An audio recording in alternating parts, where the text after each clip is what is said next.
Hello, everyone. Welcome to Lifestyle Matters. My name is Dr. Ferghal Armstrong, and we have with us Charmmy Cheng of the Dietitian's Kitchen.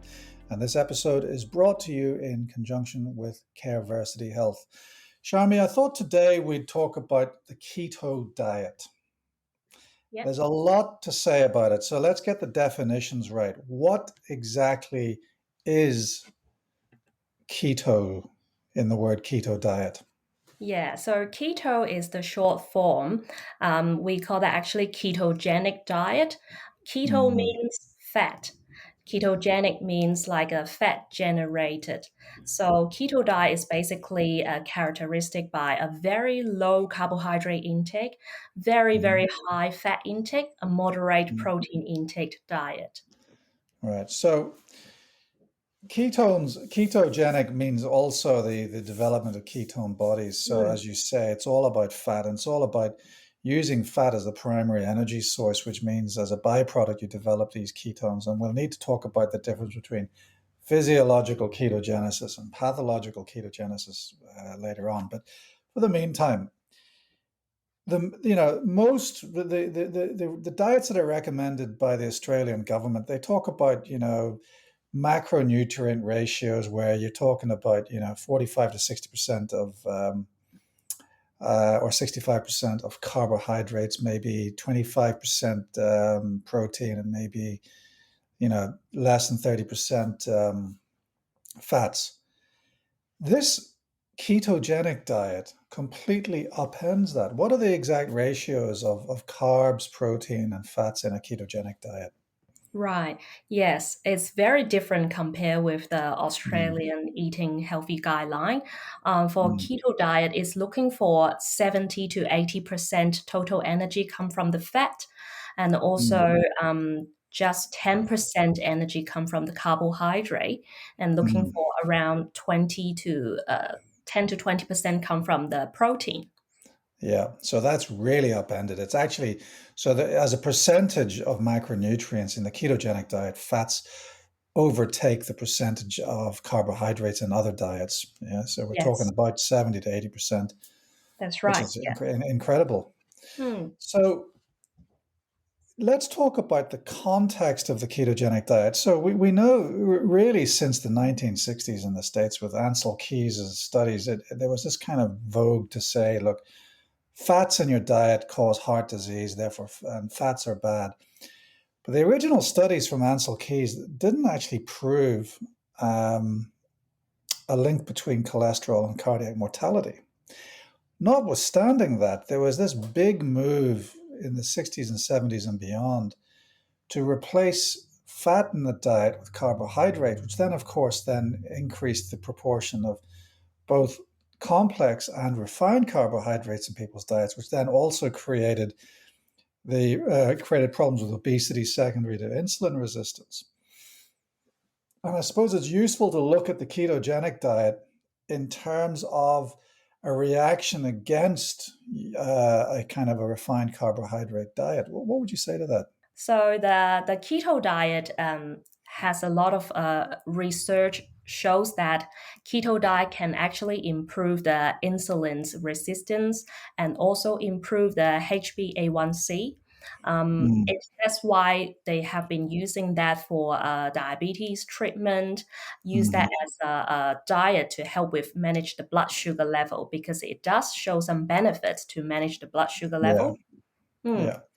There's also evidence that the keto diet actually improves some of the markers of lipids in the blood, but not all. So, I mean, it's been shown to improve triglyceride levels, but it hasn't been shown to actually decrease LDL. It's been shown to actually increase LDL. However, there is another theory, and the evidence for this is somewhat limited, but there is another theory that actually it's not just total LDL that is a cardiovascular marker. It's actually the particle size of the LDL bound to apolipoprotein that is the key determinant of cardiovascular disease. And in that regard, the keto diet actually maintains high particle size, which is actually a good thing.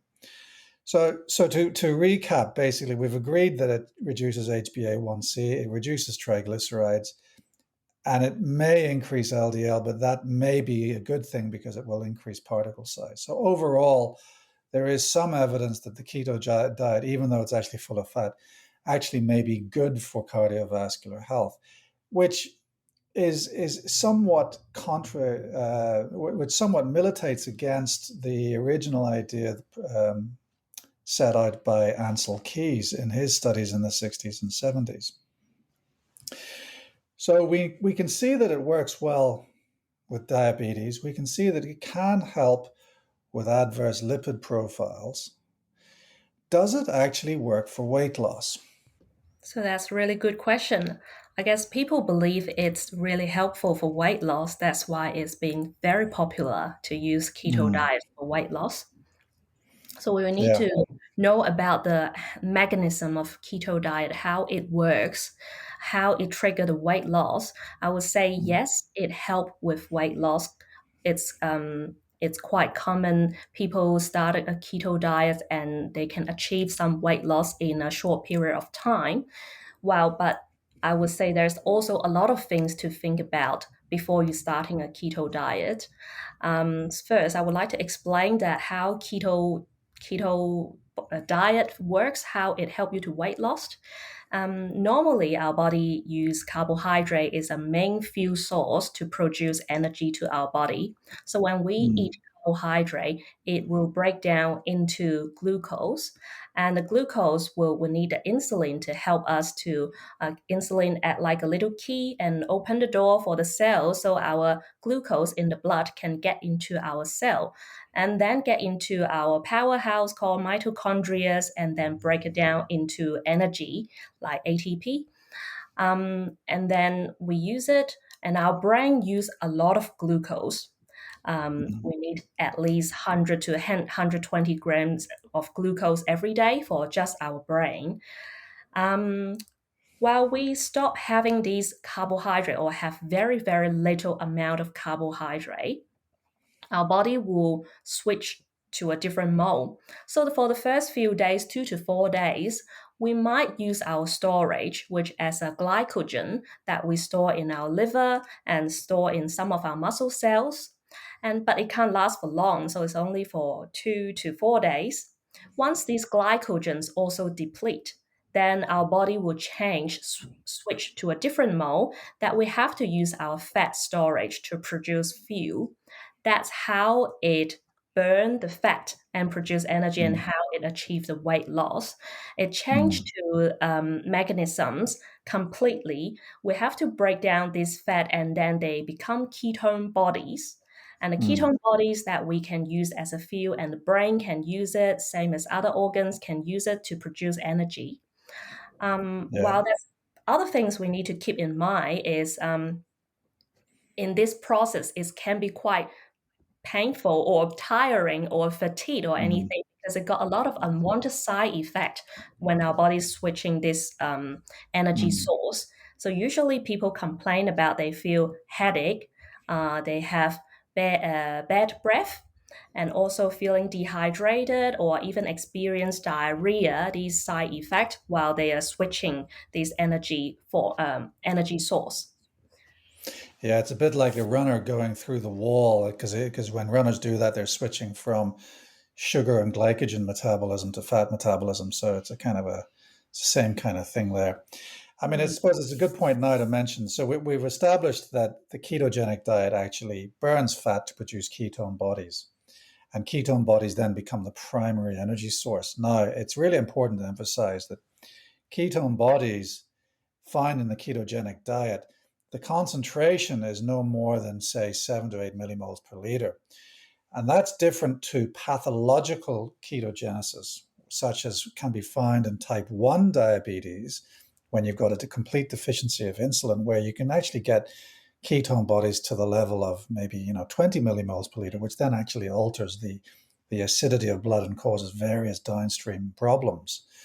So in a ketogenic diet, we are actually generating physiological amounts of ketones, whereas with type 1 diabetes, diabetic ketoacidosis, we're generating pathological amounts of ketone bodies. Just to make that distinction. But as you say, the switch from sugar and glycogen energy to ketone body energy is associated with side effects. Are there any other side effects or issues associated with the keto diet that maybe aren't so good? Are there any cons to the keto diet apart from the early side effects you mentioned? What I just said is basically a short-term issues. People probably a lot of them start experiencing these symptoms. Just like a week later, they started a keto diet. Um, Mm, and there's a lot of long-term issues we also quite concerns about it. The long-term issues including that people might have certain types of vitamins or minerals deficiency in long term, mm, like yeah. your water-soluble vitamins, mainly from your Mm, whole grain products, and mm, also in the long term when your bodies have a lot of ketone bodies, would there have any issues to do with our kidney?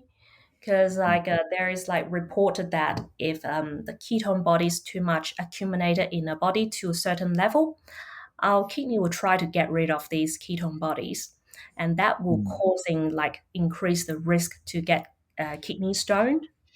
mm. Yeah. Mm. There's also this idea that I don't believe has actually been proven in more recent studies, but there was this concern about the fact that the ketogenic diet is almost synonymous with a high protein diet or higher than usual amounts of protein, and therefore, is the high protein diet or the high protein content of the diet going to cause other adverse effects in terms of kidney failure? But I don't think that's been proven in situations where people have normal kidney function. The other thing I want to talk about is the fact that it's all well and good to say that the ketogenic diet will help you lose weight in the short term, and will help you reduce your sugar, and will you know possibly optimize your lipid profile so that it helps you against heart disease. But it is a high protein diet, and we know that protein or high protein in people's diet can, in certain situations, increase the risk of both diabetes and also of cancers. And so that's why we actually there are very strong advocates for plant-based diets such as the Mediterranean diet in actually reducing the risk of heart disease, reducing the risk of diabetes, and reducing the risk of cancer. So there are very good alternative diets. So we've got, a bunch of long-term complications, such as you mentioned. We've got a bunch of really good alternatives, and we have got a diet that really doesn't really help, especially if you're using a high protein diet. It doesn't really help with cancer, and it's difficult to actually tolerate in the long term. What would you say to all of that? Well, we have discussed Mediterranean diet in our earlier episode. And I think there's a lot of evidence supporting that Mediterranean diet is really good for helping with preventing cardiovascular disease, cancers, and other chronic diseases. Well, compared with this Mediterranean diet and ketone diet, I just think about the sustainable, which diet Mm, you can follow it for mm, lifelong. yeah, Definitely, I will pick Mediterranean diet. yeah, Um, as I mentioned about those side effects, short-term effect, and also the long-term nutrients deficiencies concern, just feel like ketone diet is not something we can do for long term. Even though you mm, can achieve a weight loss in short term, definitely you will need to get back to a normal diet in certain point. mm. So it can be a short-term strategy, I would say, but definitely not something we can follow for long term. Therefore, in what situations would you recommend a ketogenic diet? To which patients would you recommend this? Yeah, so usually that will be obese patients. So people are obese and also they have tried it different methods to weight loss and they don't achieve any good result. And Mm, if they also decide want to try the ketone diet, then I will provide a support to guide them to do that. mm, And we also mentioned that keto diet's actually talking about 70 to 80% fat intake, only 10% carbohydrate and only 10 to 20% protein, it's actually very difficult for someone without a professional support to do that. Mm. Because they might restrict their diet to only a few items they know they are fat. Some Yeah. people told me that I'm happy to do keto diets because I know I can have unlimited bacons. Well, I would say that bacon as a processed red meat causes a high risk of bowel cancer. So, Right. So people doesn't really understand ketones and what would be the best fat source for them to consume when they are on a keto diet. Yeah, so that will be something that we need to provide education to guide them to choose like the healthier fat, maybe like have a lot of more avocado or some nuts or olive oil to get into your diet instead of having your mhm, bacon. mm, Yeah, so there's a lot to guide them to go through that. yeah. And also they need to make sure that they know where's the carbohydrate hiding. Some patients told me that can I have chocolates? They are fat, and but actually there are a lot of sugars in chocolate. So when you're eating a lot of chocolate, you can't really get keto diet. Yeah. That's the bad news. Yeah. So you're saying chocolate's not part of keto, and I'm saying you need to eat bacon in moderation because it may be associated with carcinogenesis. Now, all right. Give me an example of what a ketogenic diet looks like. What kind of foodstuffs are we actually talking about? You've mentioned bacon, you've mentioned no chocolate, you've mentioned nuts and oils, etc. But what does breakfast, lunch, and dinner look like? So first, we need to calculate the total energy intake for a person first.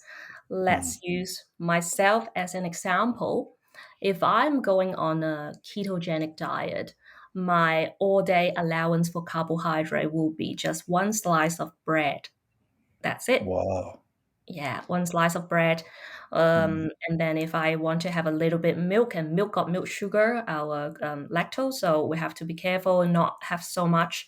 Maybe just one coffee and one slice of bread. That's all for my carbs intake for the day. And then for Hmm. the rest, that will make up with you have to put a lot of like margarine or dip with olive oil, with some balsamic vinegar for your bread. Add Hmm. a little bit crushed nuts on it. You can have peanut butter, but you Hmm. need to add extra margarine on top to get that extra fat.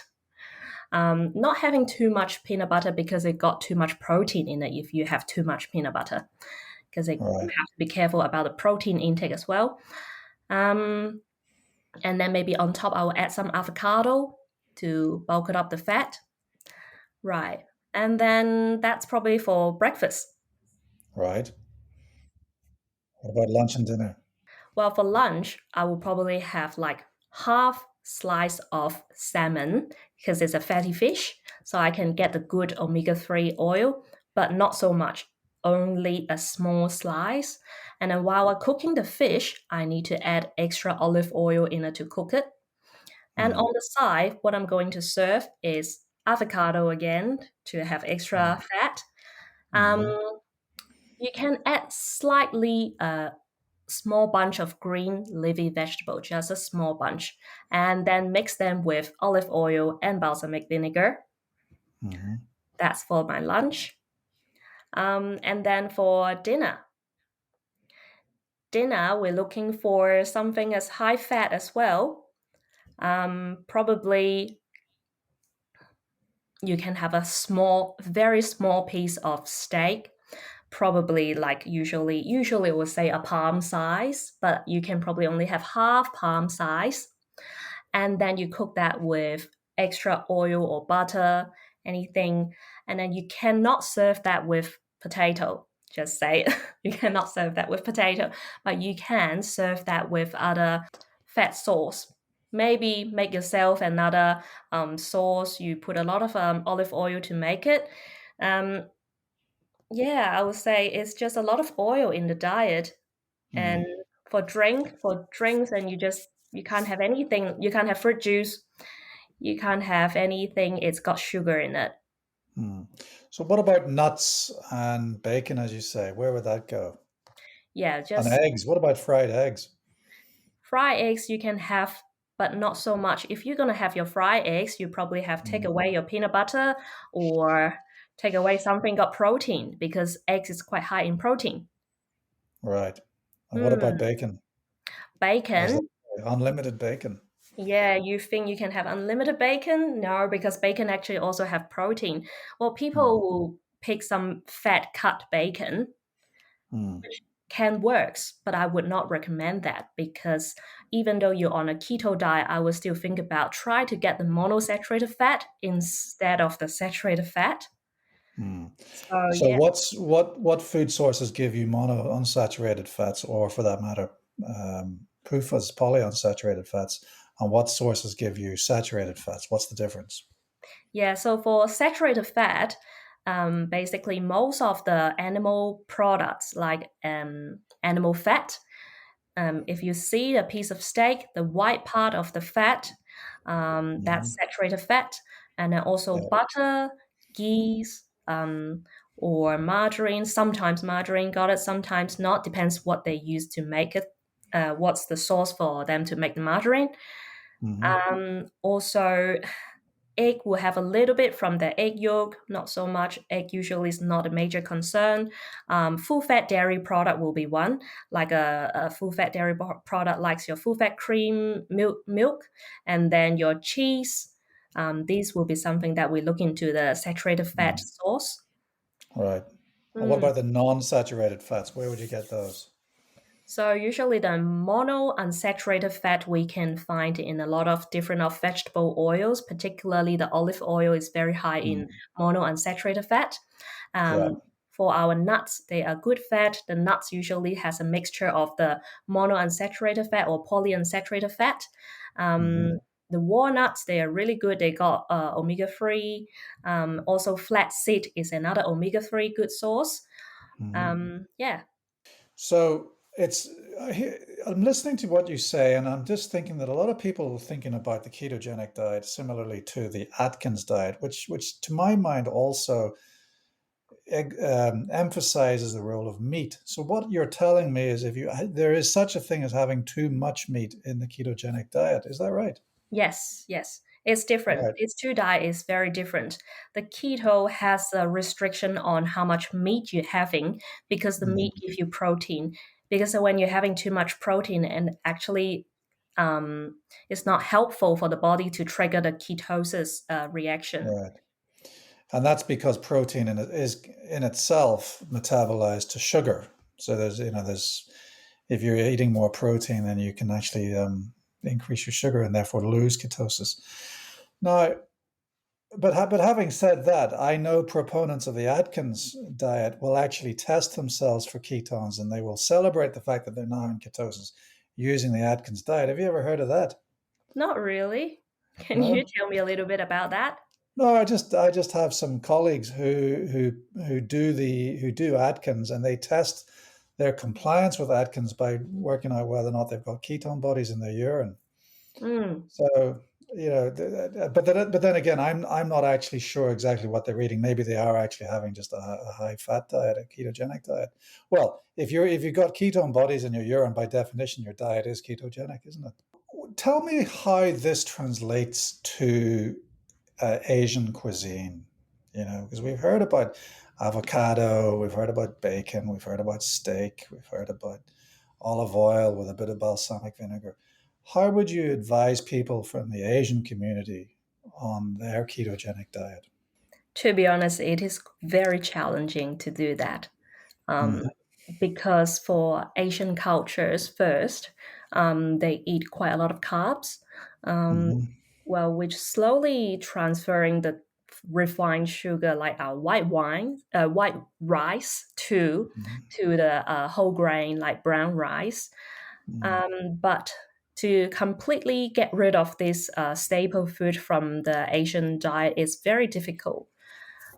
Like the traditional cookings always have some staple food, which is the carbohydrate source, either potato or people Hmm. have noodles or buns or Hmm. rice as a staple Hmm. food, and it's a really important part of the diet. Hmm. Um, if Asian people want to follow a keto diet, ketogenic diet, usually they would need to try a lot Western food. Like Mm, I said, the diet will be full of olive oil, margarine, fatty mm, fish, mm, nuts, these products.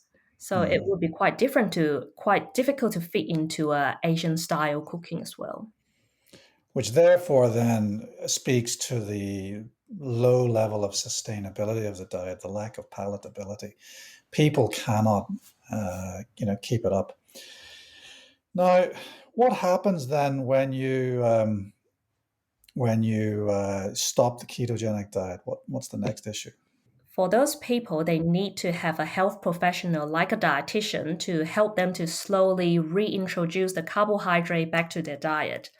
And Mm, it's not ideal to straight away jump back to your previous diet that high carb. And it would mm, be nice to have a transition time for your body to mm. slowly adapt the carbohydrate and slowly switch back to um, the the different process, which is using glucose as the major source for our fuel. Yeah, Yes, yeah, it takes time to do that. yeah. So really, what I'm hearing is you probably need dietetic advice to go into a ketogenic diet, and you definitely need dietetic advice to go out of a ketogenic diet.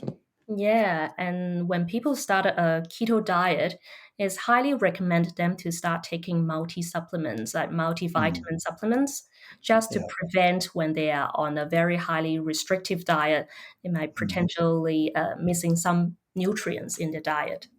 yeah. Charmy, many thanks for your expert opinions today on the ketogenic diet. Unfortunately, we ran out of time, but I look forward to chatting with you again very shortly. Thank you. You're welcome. That's all for today, folks. My name is Dr. Ferghal Armstrong, and this has been Lifestyle Matters.